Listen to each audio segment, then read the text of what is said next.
Human Rights. Debate, the Honourable Minister of Justice and Attorney General of Canada. Thank you very much, Mr. Speaker. Honourable colleagues, I am very pleased today to speak about Bill C-63, the Online Harms Act. I speak to you today as a minister, as a fellow parliamentarian, but also as a father, as a South Asian, and as a Muslim Canadian. There are a few moments in this place when your work becomes very, very personal, Mr. Speaker, and this is one such moment for me. Let me explain to you why. I ran for office for a number of reasons in 2015, but chief among them was to fight against discrimination and to fight for equality in what I viewed as an increasingly polarized world. In recent years, we have seen that polarization deepen and hatred fester, including at home here in Canada. I would never have fathomed that in 2024, Canada would actually lead the G7 in the number of deaths attributable to Islamophobia. Among our allies, it is Canada that has experienced the most fatal attacks against Muslims in the G7. 11. That's 11 preventable deaths, Mr. Speaker. I say preventable because in both the trial of the Quebec mosque shooter who murdered 6 men on January 29, 2017, and the man who murdered 4 members of the Afzal family in London, Ontario, the attackers admitted in open court to having been radicalized online. They admitted what so many of us have always known to be the case, Mr. Speaker, that online hatred has real-world consequences. Yesterday was the 3rd anniversary of the attack on the Afzal family, an attack described by the presiding judge as a, quote, act of terror. In memory of Talat, Salman, Yumna, and Madia, who lost their lives to an act of hatred on June the 6th, 2021, we are taking action. Bill C-63, the Online Harms Act, is a critical piece of that action. This bill is the product of years of work, Mr. Speaker. We consulted for over 4 years, including speaking to victim and advocacy groups, international partners, the tech industry, and the public. We organized national consultations with 19 national and regional roundtables and published a What We Heard report. We've listened to the recommendations of our expert advisory group on online safety, a diverse group of respected experts from across Canada. We gained invaluable advice and knowledge from these consultations, and all of it has informed the development of Bill C-63. Many of our international partners, the United Kingdom, Australia, Germany, France, the European Union, have already done a tremendous amount of legislative work to try to limit the risk of harmful content online. We have learned from their experiences and adapting the best and most effective parts of their plans to the Canadian context. Learned what did not work abroad, Mr. Speaker, like the immediate takedown of all types of harmful content originally done in Germany, like the overbroad restriction on freedom of speech that was struck as unconstitutional in France. We are not repeating those errors here, Mr. Speaker. Our approach is much more measured and reflects the critical importance of constitutionally protected free expression in Canada's democracy. What we learned from this extensive consultation was that the internet and social media platforms can be a force for good in Canada and around the world. They have been a tool for activists to defend democracy. They are a platform for critical expression and critical civic discourse. They make learning more accessible to everyone. The internet has made people across our vast world feel more connected to one another. But the internet also has a dark side. Last December, the RCMP warned of an alarming spike in online extremism among young people in Canada and the radicalization of youth online. We know that the online environment is especially dangerous for our most vulnerable. A recent study by Plan International found that 58% of girls have experienced harassment online. Social media platforms are used to exploit and disseminate devastating messages with tragic consequences. This is because of one simple truth, Mr. Speaker. For too long, the profits of platforms have come before the safety of users. Self-regulation has failed to keep our kids safe. Stories of tragedy have become far too common. The tragic consequences like the death of Amanda Todd, a 15-year-old Port Coquitlam student who died by suicide on October 10, 2012, after being exploited and extorted by more than 20 social media accounts. This relentless harassment started when Amanda was just 12 years old, in grade 7, Mr. Speaker, or Carson Cleland last fall. He was the same age as my son at the time, 12 years old, Mr. Speaker. Carson made a mistake. He shared an intimate image with someone who he thought was a friend online, only to find himself caught up in a web of sextortion from which he could not extricate himself. Unable to turn to his parents, too ashamed to turn to his friends, Carson turned on himself. Carson is no longer with us, Mr. Speaker, but he should be with us. We need to do more to protect the Amanda Todds and the Carson Clelands of this country, and with this bill, Mr. Speaker, we will. I met with the incredible people at the Canadian Centre for Child Protection earlier this year, and they told me that they receive 70 calls every week from scared kids across Canada in situations like Amanda's and like Carson's. 70 calls every single week, Mr. Speaker. As the father of 2 youngsters, this is very personal for me. As they grow up, my 10-year-old and my 13-year-old boys spend more and more time on screens. I know my wife and I are not alone in this parenting struggle. It's the same struggle that parents are facing around the country. At this point, there is no turning back, Mr. Speaker. Our children and teens are being exposed to literally everything online. And I feel a desperate need, Canadians feel a desperate need, to do a better job of protecting those kids online. That's precisely what we are going to do with this bill. Mr. Speaker, C-63 is guided by 4 important objectives. It aims to reduce exposure to harmful content online and empower and support users. Secondly, it addresses and denounces the rise in hatred and hate crimes. Thirdly, it ensures that victims of hate have recourse to improved remedies. And fourthly, it strengthens the reporting of child sexual abuse material to enhance the criminal justice response to this heinous crime. La loi sur les préjudices. The Online Harms Act addresses 7 types of harmful content based on categories identified over 4 years of consultation. Not all harms will be treated the same, Mr. Speaker. Services will be required to remove quickly content that sexually victimizes a child or re-victimizes a survivor, as well as what we call revenge porn, including sexual deep fakes. There is no place for this material on the internet whatsoever, Mr. Speaker. For other types of content, like content which reduces a child to self-harm or material that bullies a child, we are placing a duty on platforms to protect children. This means a new legislative and regulatory framework, Mr. Speaker, to ensure that social media platforms reduce exposure to harmful, exploitative content on their platforms. This means putting in place special protections for children. And it also means that platforms will have to make sure users have the tools and resources they need to report harmful content. To fulfill the duty to protect children, Mr. Speaker, social media platforms will have to integrate age-appropriate design features to make their platforms safer for children to use. This could mean defaults for parental controls and warning labels for children. It can mean security settings for instant messaging for children or safe search settings.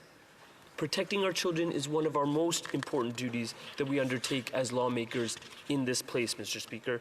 As a parent, it literally terrifies me that the most dangerous toys in my home, my children's screens, are not subject to any safety standards right now. This needs to change, and it will change with the passage of Bill C-63. Mr. Speaker, it is not simply that children are subject to horrible sexual abuse and bullying online. They are also exposed to hate and hateful content, as are internet users of all ages and all backgrounds. That is why Bill C-63 targets content that foments hatred and incitements to violence, as well as incitements to terrorism. This bill does not require social media companies to take down this kind of harmful content. Instead, the platforms will have to reduce exposure to it by creating a digital safety plan, disclosing to the Digital Safety Commissioner what steps they are putting in place to reduce risk and report back on their progress. Platforms would also be required to give users practical options for recourse, like tools to either flag or block certain harmful material from their own feed. This is key to ensuring community safety, Mr. Speaker, all the more so because they are backed by significant penalties for non-compliance. And when I say significant, Mr. Speaker, the penalties can be 6% of global revenue or $10 million, whichever is higher. And in the instance of a contravention of an order from the Digital Safety Commission, those rise to 8% of global revenue or $25 million, again, whichever is higher. The Online Harms Act is an important step, Mr. Speaker, towards a safer, more inclusive online environment, where social media platforms actively work to reduce the risk of user exposure to harmful content on their platforms and help to prevent its spread. And where, as a result, Mr. Speaker, everyone in Canada can feel safer to express themselves openly. This is critical, Mr. Speaker, because at the heart of this initiative, it's about promoting expression and participation in civic discourse that occurs online. Think about Carla Beauvais and the sentiments she expressed when she stood right beside me when we tabled this legislation in February. The amount of abuse that she faced for voicing her concerns about the George Floyd incident in the United States cowered her and prevented her from participating online. We want her voice added to the civic discourse. Right now, it has been removed. La loi sur les préjugés. The Online Harms Act will regulate social media services whose main goal is to allow users to share public-facing content. Services that carry the highest risk of exposing the largest number of people to harmful content. This means that the Act would apply to social media platforms like Facebook, X, and Instagram, user-uploaded adult content services like Pornhub, and live streaming services like Twitch. But it would not apply to any private communications, meaning private texts or direct private messaging on social media apps like Instagram or Facebook Messenger. This is critical to underscore again, Mr. Speaker. This is a measured approach that is not following the overreach that we've seen in other countries that we have studied in terms of how they embarked upon this endeavor. The goal is to target the largest social media platforms, the places where the most people in Canada are spending their time online. Mr. Speaker, some have questioned why Bill C-69 addresses both online harms and hate crimes that can happen both on and offline. Let me explain why, Mr. Speaker. Online dangers do not remain online. We are seeing a dramatic rise in hate crime across our country. According to Statistics Canada, the number of police-reported hate crimes has increased by 83% between 2019 and 2022. B'nai B'rith Canada reports an alarming 109% increase in anti-Semitic incidents from 2022 to 2023. In the wake of October 7th, I've been hearing frequently from Jewish and Muslim groups that are openly questioning whether it is safe to be openly Jewish or Muslim in Canada right now. This is not tenable, Mr. Speaker. This should never be tolerated. Yet hate-motivated violence keeps happening. People in Canada are telling us to act. It is up to us as lawmakers to do exactly that. We must take concrete action to better protect all people in Canada from harms, both online and in our communities. We need better tools to deal with harmful content online that foments violence and destruction. Bill C-63 gives law enforcement these much-needed tools. The Toronto Police Service has expressed their open support of Bill C-63 because they know it will make our communities safer. Members of the Afzal family have expressed their open support for Bill C-63 because they know the Islamophobic hate that causes someone to kill starts somewhere, and it is often online. But we know there's no single solution to the spread of hatred on and offline. That is why this bill proposes a number of different tools to help stop the hate. It starts with the Criminal Code of Canada. Bill C-63 amends the Criminal Code to better target hate crime and hate propaganda. It would do this in 4 important ways. First, it would create a new hate crime offense. Law enforcement has asked us for this tool, Mr. Speaker, so they can call a hate crime when laying a charge rather than as an afterthought at sentencing. This new offense will also help law enforcement track the actual number of hate-motivated crimes in Canada. That is why they've appealed to me to create a freestanding hate crime offense in a manner that replicates what already exists in 47 of the 50 states south of the border, Mr. Speaker. A hate-motivated assault is not just an assault. It is a hate crime and should be recognized as such on the front end of a prosecution. Deuxièmement, le projet de loi C. Second, Bill C-63 increases penalties for the 4 existing hate propaganda offenses. These are serious offenses, and the penalties should reflect this. Third, Bill C-63 would create a new peace bond specifically designed to prevent the commission of any of the 4 hate propaganda offenses and the new hate crime offense. This would be modeled on existing peace bonds, such as those used in intimate partner violence cases, and would require that a person fear on reasonable grounds that these offenses will be committed. The threshold of fear on reasonable grounds that a particular offense will be committed is common to almost all peace bonds. It also requires, as some but not all peace bonds do, that the appropriate Attorney General give their consent before an application is made to a judge to have the peace bond imposed on a person. This ensures an extra layer of scrutiny on the process. Finally, the bill codifies a definition of hatred for hate propaganda offences and for the new hate crime offence based on the definition the Supreme Court of Canada has created in its seminal decisions in Keegstra and in Whatcott. The definition sets out not only what is hatred, but also what it is not, thereby helping Canadians and law enforcement to understand better the scope of these offences. The court has defined hate speech as content that expresses detestation or vilification of an individual or group on the basis of grounds such as race, national or ethnic origin, religion, and sex. It only captures the most extreme and marginal type of expression, leaving almost entirely untouched the entirety of political and other discourse. That is where you find the category of content that some have called awful but lawful, Mr. Speaker. This is the stuff that is offensive and ugly, but still permitted as constitutionally protected free expression under Charter Section 2B. This category of content is not hate speech under the Supreme Court's definition. I want to be very clear about the Online Harms Act and what it does not do. It does not undermine freedom of speech. It enhances free expression by empowering all people to safely participate in online debate. I want to repeat that en français. I want to be clear about the Online Harms Act and what it does not do. It does not undermine freedom of speech.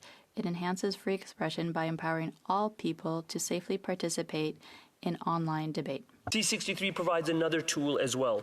It amends the Canada Human Rights Act to define a new discriminatory practice of communicating hate speech online. The legislation makes clear that hate does not encompass content that merely discredits, humiliates, hurts, or offends. But where hate speech does occur, there would be a mechanism through which an individual could ask that those expressions of hate be removed. The CHRA amendments are not designed to punish anyone. They simply give Canadians a tool to get hate speech removed. Finally, C-63 modernizes and closes loopholes in the Mandatory Reporting Act to help law enforcement more effectively investigate child sex abuse and exploitation and bring perpetrators to justice, retaining information longer, ensuring that social media companies report CSAM to the RCMP. There's broad support for the Online Harms Act. When I introduced this legislation in February, I was proud to be joined at my side by the Centre for Israel and Jewish Affairs and the National Council of Canadian Muslims. Those two groups have had vast differences in recent months, Mr. Speaker, but on the need to fight hatred online, they are united. The same unity has been expressed by both Deborah Lyons, the Special Envoy on Combating Anti-Semitism, and Amira El-Gawabi, the Special Representative on Combating Islamophobia. The time is now to combat all forms of online hate, because hatred that festers online can result in real-world violence. I am always open to good faith suggestions on how to improve this bill. I look forward to following along with the study of this legislation at the committee stage. Mr. Speaker, I have a fundamental duty to uphold the Charter protection of free expression and a duty to protect all Canadians from harm. I take both of these duties very seriously. Mr. Speaker, some have urged me to split Bill C-63 in two, dealing only with the provisions that stop sexually exploitative material from spreading and throwing away measures that combat hate. To these people, I say that I would not be doing my job as minister if I failed to address the rampant hatred on online platforms. It is my job to protect all Canadians from harm. That means kids and adults. People are pleading for relief from the spread of hate. It is time we act. C-63 is a comprehensive response to online harms and the dangerous hate we are seeing spreading in our communities. We have a duty to protect our children in the real world, Mr. Speaker. We must take decisive action to protect them online as well, where the dangers can be just as, if not more, pernicious. That decisive action starts with passing Bill C-63. Thank you very much, Mr. Speaker. Questions et commentaires, questions and comments. The honourable member for Calgary Nose Hill. Mr. Speaker, this bill has received widespread condemnation from groups from all political stripe because it forces Canadians to make unnecessary trade-offs between their security and their charter rights. As well, this bill forces much-needed reforms into a long, onerous regulatory process with no clear end in sight. There are people watching this today who in their high schools will be fearing for deep-fake intimate images being used to harass and bully them.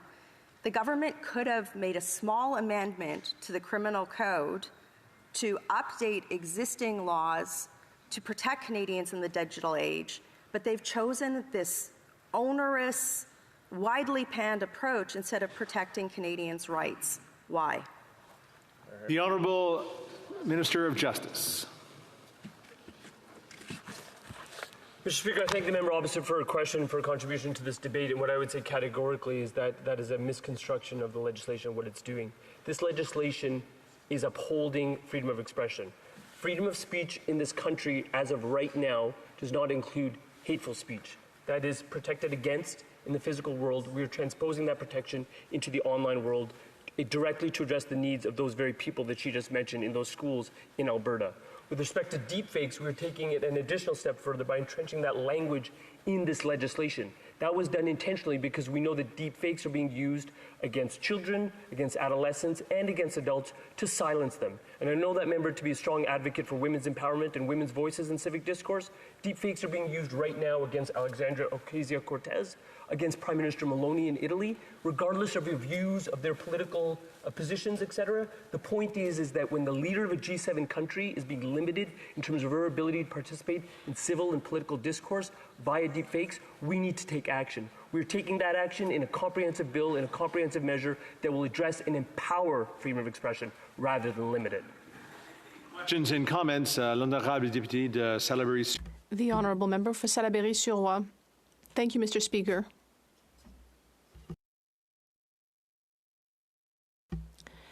I think we agree that this bill is addressing two important digital problems. As elected officials, we need to do something about these harms. But in the Bloc Québécois, well, we do agree with part one of the bill, everything that has to do with child pornography and non-consensual publication of pornographic material. That part is clearly right, and everyone agrees. And in fact, we told the minister that we agree and that we are ready to move forth quickly with that section and make it easier, in fact, to adopt it. But we do have reservations about part two. And we think these reservations are reasonable, and we'd like to be able to debate them at committee. Perhaps the government could accuse other parties of being partisan on part two, but that's not the case for the Bloc Québécois. We really think that part two needs to be debated. We have questions, we have concerns. We think it's our role to get to the bottom of it. That's why we're asking the minister, once again today, to split Bill C-63 into two parts so we can get the first part adopted as quickly as possible. And then we can debate part two more fulsomely. The Honourable Minister of Justice, I appreciate my colleague's position. And what I'd like to say is that the aspect having to do with children also affects teens and adults. Because hate is a problem for children, teens, and adults. We cannot divide hate up based on someone's age. Secondly, my colleague suggested that we need in-depth consultation with witnesses to see if we can improve the bill, and I agree with that. But we don't just want in-depth study for part two. We want study for the entire thing. And thirdly, I'd like to add that, as I said at the beginning, we're not the first country to embark on this debate. Australia started in 2015 for just kids, and then later, in 2024, it actually brought this to a larger scope of people. So again, here in Canada in 2024, we need to address all aspects, because the harms are much broader than just content targeting children. L'honorable député de New Westminster Burnaby. Merci beaucoup, Monsieur le Président. Et pour l'MP. Thank you, Mr. Speaker. We in the NDP feel that the government has delayed bringing forward this legislation too long. We hope that it goes through committee so that we can do an in-depth study. Of course, there are things that we fully support. Then there are other things having to do, for example, with the criminal code, where we really need in-depth study at committee, and we really need to take the time it takes. That said, there are some aspects of the bill that I believe are surprising or lacking. For example, regarding algorithmic transparency. As the minister knows very well, often hate and other problems are worsened by algorithms that promote content that is harmful.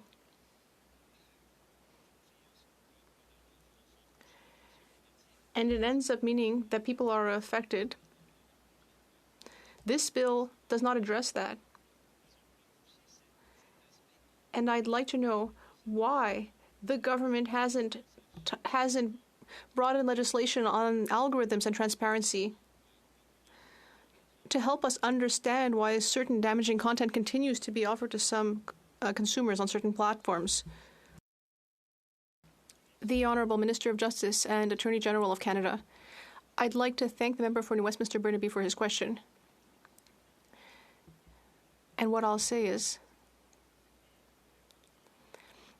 the time it took to bring forward this legislation has to do with the consultations that we did over several years to properly prepare this bill.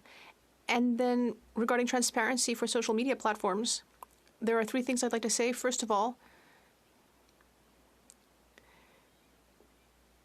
in the bill, the Digital Safety Commissioner can authorize university researchers to go look at the information and data anonymously to see what's really happening with platforms' algorithms. Secondly, the role of Digital Safety Commissioner is to ensure that the platforms are following the digital safety plan. And thirdly, I would say that every user needs to be able to tailor their own algorithm to their own needs by using flags to let the platform know that the content is dangerous and to block certain types of content or certain authors from their feed. This is increasing transparency, algorithmic transparency, but if there's anything more to add, I'm willing to consider good faith amendments and see how we can improve transparency at committee. Comments, the Honourable Minister of Small Business. And I thank my honourable colleague for that speech. A few weeks ago, I had the opportunity to visit a school in my riding in response to some letters that some 9 and 10-year-olds had written to me. In that classroom, I had asked the kids who knew about cyberbullying, and all of them raised their hands because all of them have experienced it or know to some degree what cyberbullying is, what is like. While I was talking about the topic of cyberbullying, there was a young boy. He was the age of my daughter, 9 years old. He had raised his hands and shared with me that on his birthday, he had received new VR glasses to use with his video game. And while he was in his online space, he was sharing that while he was minding his own business, someone approached him online and did not nice things to him repeatedly. Needless to say, this young man, when I asked him, "What did you do after this happened to you?" he said, I didn't do anything. I decided not to play video games ever again. So the reason why I'm sharing his testimony is because what I'd like to ask the Honourable Minister is, what will this bill do to help protect kids just like the one I had spoken to at the elementary school? Thank you so much. Almost out of time, and allow the Honourable Minister to respond. Thank you very much to the Minister for that question. And what I can say is that my heart breaks just listening to that, because that is at the heart of this bill. This bill entrenches a duty to protect children, a duty to remove content that would target children. And in terms of what that child experienced, you can rest assured that that child is not an anomaly in Mississauga, but kids around Canada and around the world are facing this all of the time.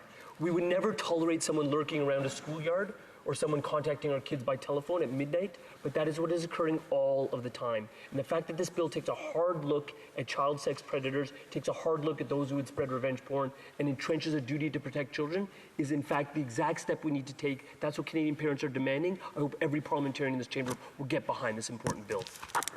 Resuming debate, reprise du débat, the Honourable Member for